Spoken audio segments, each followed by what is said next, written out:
me corresponde continuar, o más bien empezar ahora sí, con el desarrollo de el mandato masculino. Hace 8 días veíamos una corta introducción acerca de este libro, veíamos su autor, veíamos la intención que tenía el autor conforme a la introducción que hicimos. Ahora nos vamos a adentrar, definitivamente nos vamos a adentrar en el desarrollo de todo el libro. Vamos a iniciar viendo el capítulo número 1. Hay algunas preguntas que hace 8 días vimos que son relacionadas con este mismo capítulo. Hoy las vamos a repetir nuevamente porque sí son directamente relacionadas con este capítulo. Entonces vamos a estar muy atentos, mis hermanos, con el desarrollo para que nos hagan sentido todas estas preguntas. No sé si alguno conoce algo del el motocross mundial. Alguno, yo creo que de pronto acá a nadie le gusta mucho el motocross, pero aquí hay un ejemplo que el capítulo nos menciona. Es acerca de Brian Deegan. Brian Deegan era una de las superestrellas del motocross mundial y él fue en alrededor de los años 2000 fue uno de los mejores, pero también de los más arriesgados, de esos hombres salvajes, de esos hombres que todo el mundo admira no porque sean unos caballeros, sino por su estilo de vida tan salvaje y de fama, de vivir con mujeres, drogas, vicios y también la, por la habilidad que tenía con las motos. Entonces el autor nos menciona a Brian Deegan porque su conversión fue también bastante conmovedora. Él se convierte debido a varios factores. Él se convierte porque tiene un accidente que casi le resta la vida. Él termina yendo a la iglesia en medio de esta situación. Varias cosas sucedieron. Él se convierte. Eh, pero hay algo que inquieta al autor y le llama la atención acerca de Brian Deegan, y es que cuando le preguntan en una entrevista por los evidentes cambios en su estilo de vida, Deegan responde con estas memorables palabras: tuve hijos y tengo que representar un modelo a seguir para ellos. Tuve que madurar, tuve que ser un hombre, tuve que ser un padre, y así lo hice, amigo. Yo supongo, hermanos, que a medida que Deegan vaya creciendo en su vida cristiana, él lleva bastantes años de cristiano, pero él va a tener que seguir aprendiendo a cómo poder ser esto que él menciona en esta frase, ese modelo a seguir para sus hijos. Y esto es lo que todos nosotros los hombres, hermanos, debemos de, de querer ser un modelo a seguir. Si no tenemos hijos, pero tenemos una familia, o tenemos padres, hermanos, primos, debemos querer representar a alguien que sea modelo, que sea digno de ser imitado, mis hermanos. A todo hombre cristiano nos resta mucho por crecer. Y aquí hay una pregunta interesante, y es entonces, ¿dónde nos damos cuenta cómo aprender a ser ese correcto modelo? ¿Cómo venimos a aprender cómo ser ese modelo? Cuando se trata, hermanos, de cualquier pregunta sobre las intenciones de Dios para los hombres, las mujeres, de cómo debemos de ser nosotros, la respuesta siempre es casi la misma, y es que volvamos al huerto. Esto es algo que hemos escuchado mucho, volver al huerto, pero sí, hermanos, así es. Jesús, a Jesús, cuando le preguntan acerca del matrimonio en Mateo 19, 4, 6, él responde usando Génesis 2. Asimismo, cuando Pablo estaba analizando el papel de la mujer en relación con el hombre, en 1 Timoteo 2:11, él regresa al huerto, él menciona nuevamente Génesis 2. Básicamente, hermanos, todas las problemáticas de género en las relaciones hombre y mujer son contestadas en los primeros capítulos de la Biblia. Eso es algo muy importante de entender. La enseñanza básica sobre la creación de Génesis 1 y el registro del trato específico de Dios con el primer hombre y la primera mujer en Génesis 2 es donde debemos buscar esta enseñanza de la verdadera masculinidad y todo aquello relacionado con nuestros roles como hombre y mujer se encuentran precisamente en estos dos primeros capítulos de la Biblia. Así como nunca vamos a entender, hermanos, las reglas del matrimonio si no entendemos ese modelo inicial en Génesis 2. Así nunca vamos a entender el verdadero significado de ser hombres, sea soltero o casado, si no estudiamos también estos capítulos de vital importancia en los primeros capítulos de la Biblia. Entonces, hermanos, en Génesis 2 nos dice al menos 4 cosas esenciales acerca del hombre. La primera, ¿quién es el hombre? 2, ¿dónde está el hombre? 3, ¿qué es el hombre? 4, ¿cómo debe el hombre cumplir con su llamado? Estas son preguntas de examen, hermanos. 4 cosas esenciales acerca del hombre que nos dice Génesis 2. ¿Quién es el hombre? ¿Dónde está el hombre? ¿Qué es el hombre? ¿Y cómo debe el hombre cumplir su llamado? Entonces, hermanos, vamos a estar viendo estas 4 cosas esenciales en el desarrollo de este primer capítulo. Entonces, lo primero es quién es el hombre. ¿Quién es el hombre, hermanos? Eso es algo vital. Necesitamos entenderlo. Necesitamos realmente interiorizar quién es el hombre. ¿Quién es el hombre? Y acá entiéndase por hombre toda la raza humana, hombre y mujer. ¿Quién es el hombre? Entonces Génesis 2.7 nos habla de esto, que la formación del hombre fue algo especial de parte de Dios. Dios no crea a Adán y a Eva como crea a toda la demás creación, a los árboles, a las bestias, a las grandes lumbreras. De todo lo que hay en la creación, Dios simplemente dijo, sea la luz, sean las grandes lumbreras, sean los grandes monstruos marinos, sea la vegetación, y simplemente fue. Pero cuando crea el hombre, hermanos, ¿qué sucede? Dios se toma el trabajo de formar al hombre con sus propias manos del polvo de la tierra y soplar en su nariz aliento de vida. Y fue el hombre un ser viviente. Esta creación del hombre, hermanos, es única en 2 formas. Primero, lo que les mencionaba, Dios no hizo a ninguna otra criatura con tanto cuidado.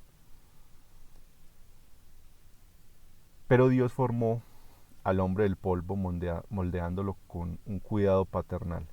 Y segundo, Dios sopla en el hombre, en su nariz, aliento de vida eterna.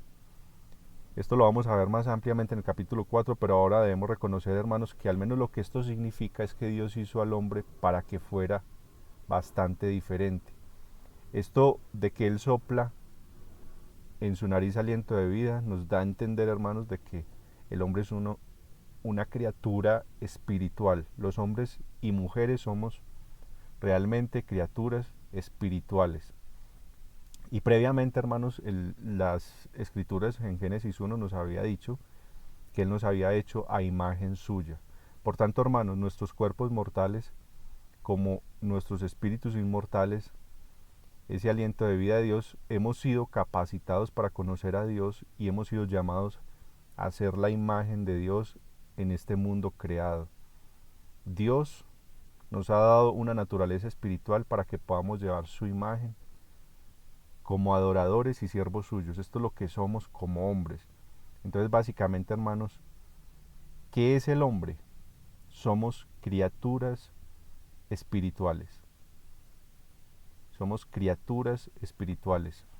nos diferenciamos del resto de la creación. Ninguna otra criatura en la creación es una criatura espiritual salvo el hombre. Esto no es como las filosofías modernas nos intentan hacer creer que el espíritu a nivel espiritual está en todas las cosas. Por ejemplo, un árbol tiene espíritu, que incluso muchos mencionan esto, y es que también los animales tienen ese espíritu. Hermanos, no me pregunten a mí cómo funciona un animal porque no lo voy a saber, pero lo que yo sí sé es que ellos no tienen el espíritu creado a la imagen de Dios como sí lo tiene el hombre. Entonces el hombre, básicamente, hermanos, nosotros somos criaturas espirituales distintas a toda la creación. Ahora, ¿dónde nos puso Dios? Esta es la segunda característica esencial. ¿Dónde nos puso Dios? ¿Dónde puso Dios al primer hombre, a la primer mujer? Pero estamos hablando del mandato masculino. Entonces, ¿dónde puso Dios al primer hombre? ¿Dónde lo puso? Esto es lo que vamos a ver, hermanos, en este momento. El versículo siguiente, en Génesis 2.8, nos da la información importante que fácilmente se pasa por alto. Una vez Dios hizo al hombre único, una criatura espiritual, Él lo forma en donde, en el huerto. Él lo forma en la enorme esfera terrestre, es allí donde lo pone. Después de todo, había un solo Adán, un solo lugar podría haber sido donde él debería haber estado, y es el huerto, hermanos. Sin duda la colocación del hombre sería igualmente intencional. O sea, Dios tenía una intención con todo lo que hizo en la creación. El, el lugar donde Dios crea al hombre, donde Dios lo forma, también tiene una intención en Dios. Dios no tiene cosas al azar. Dios siempre tiene un propósito. Entonces la Biblia describe el huerto del Edén como ese pequeño rincón del mundo que Dios creó, en el cual Dios forma, Dios pone al hombre junto con Eva, con esta orden: sed fecundos, multiplicados y llenad la tierra, sojuzgadla, ejerced dominio sobre todas las cosas. Entonces, hermanos, ¿qué debemos de pensar de este huerto? El huerto es ese lugar donde Dios se relaciona pactualmente con la criatura, con el hombre, y lo lleva a relaciones y obligaciones de pacto en términos del relato bíblico del hombre. El huerto era originalmente donde estaba toda la acción. Adán debía entrar en la obra de la creación de Dios, comenzando en el huerto, el cual debía cultivar, trabajar para la gloria de Dios, para que creciera y se esparciera, y el conocimiento de Dios se extendiera por toda la tierra. Entonces, hermanos, el don del hombre, al menos antes de la caída en pecado, es el huerto, es el huerto, ese espacio creado por Dios para tener relaciones y deberes pactuales para la gloria de Dios, para el hombre.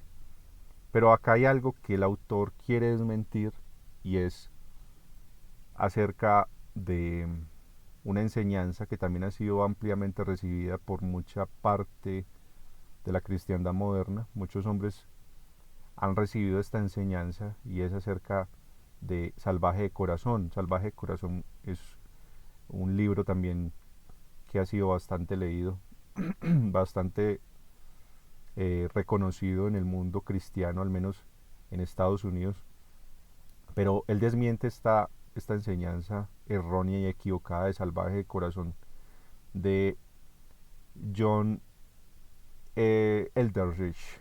Razona que a diferencia, este autor de Salvaje de Corazón razona que a diferencia de Eva, que fue formada dentro del huerto, el hombre fue puesto en el huerto, pero él fue formado fuera del huerto, lo cual quiere decir que su llamado está afuera en la selva y no adentro del huerto.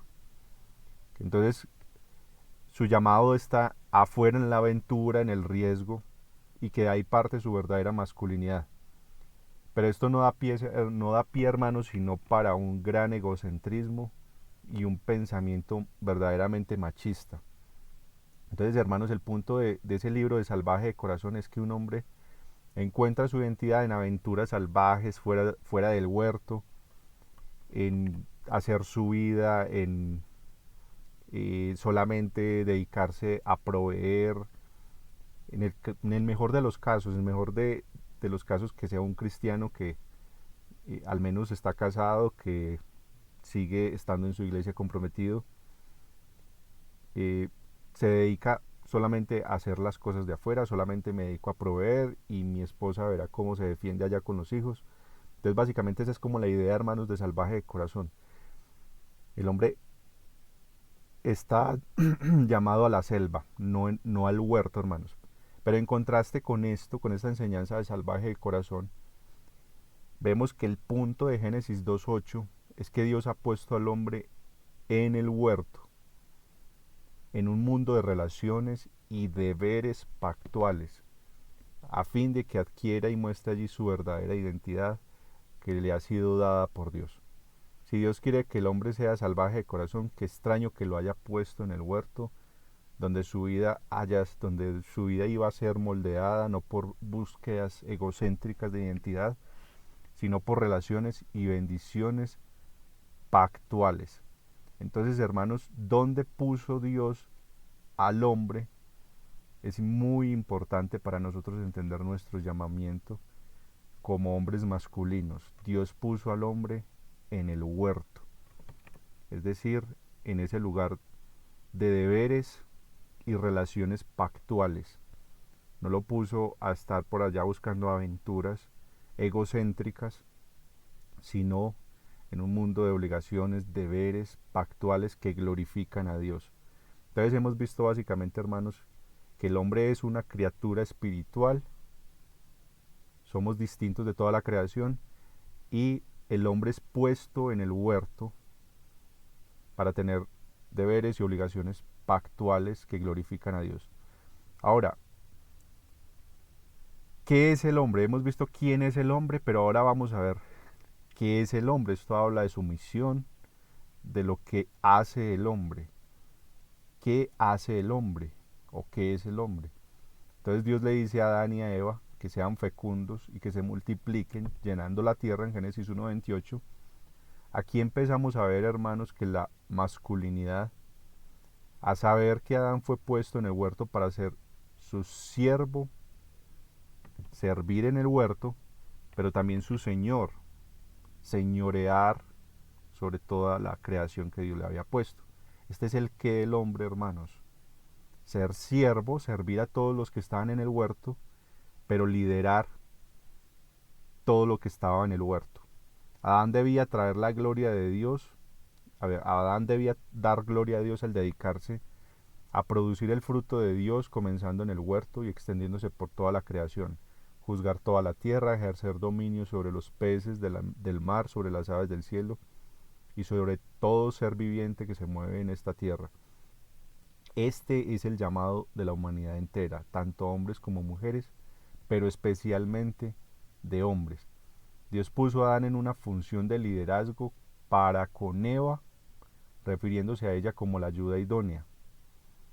Dios hizo la mujer a Adán para que fuera su ayuda idónea. La puso, Adán le pone nombre a su mujer, así como había nombrado a todas las demás criaturas, porque Adán era el señor del huerto, pero al mismo tiempo servía al huerto representando al Señor su Dios, quien es sobre todas las cosas. Por lo tanto, Adán no debía dedicarse a las búsquedas interminables de su identidad masculina, sino que debía ser el Señor y protector del mundo creado por Dios, dándole la gloria al Señor, mientras intentaba reflejar la imagen de Dios con una fidelidad servicial.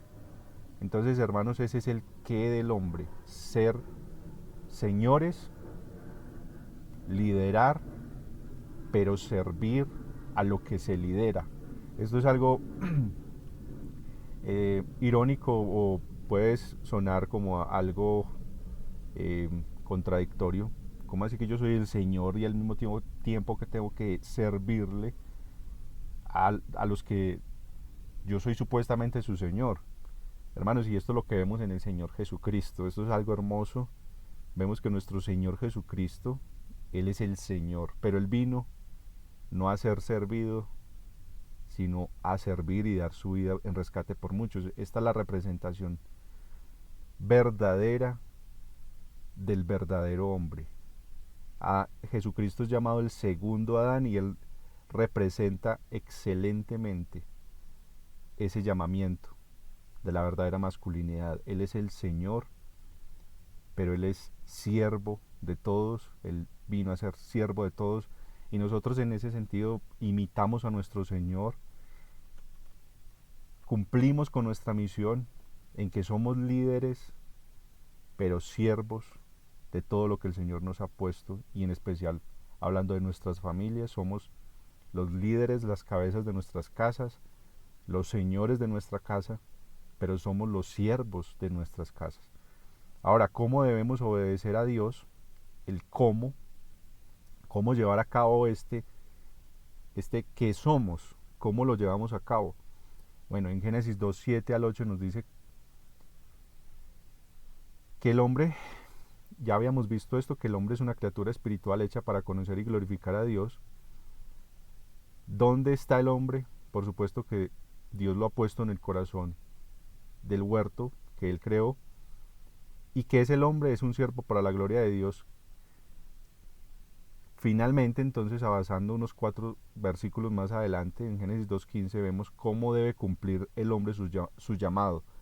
Entonces el Señor Dios tomó al hombre y lo puso en el huerto del Edén para que lo cultivara y lo cuidara. Entonces ahí está, hermanos, el cómo obedecer, el cómo ser señores, pero también siervos.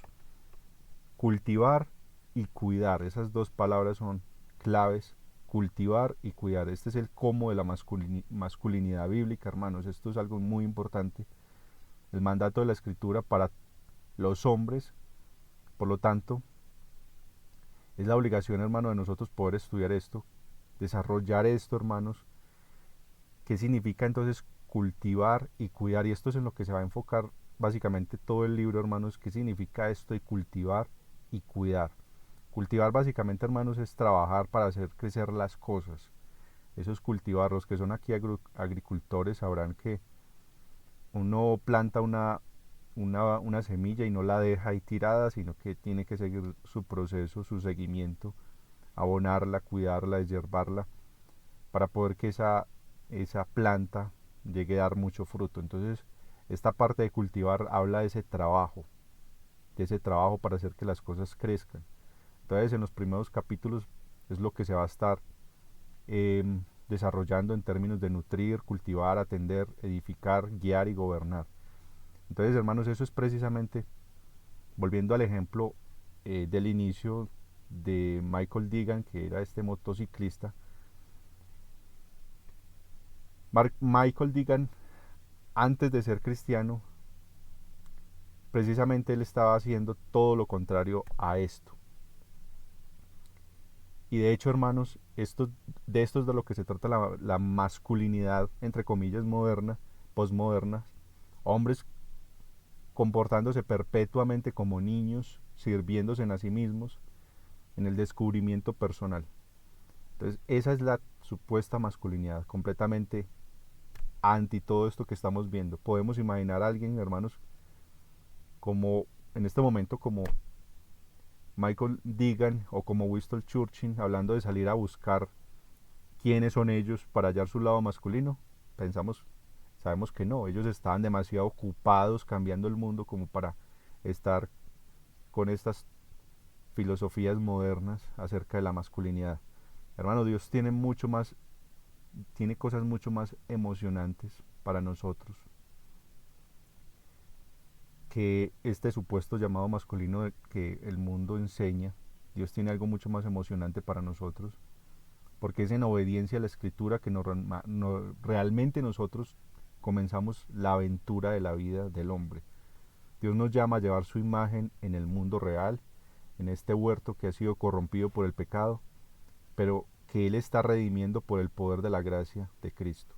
Él nos llama a hacer esto siendo líderes y siervos en la causa suprema de mostrar la gloria de Dios y producir el fruto de amor de Dios a través de esas relaciones genuinas. Ese es el mandato masculino, ser hombres espirituales colocados en relaciones reales y definidas por Dios como señores y siervos sometidos a Él para llevar el fruto de Dios al servir y liderar.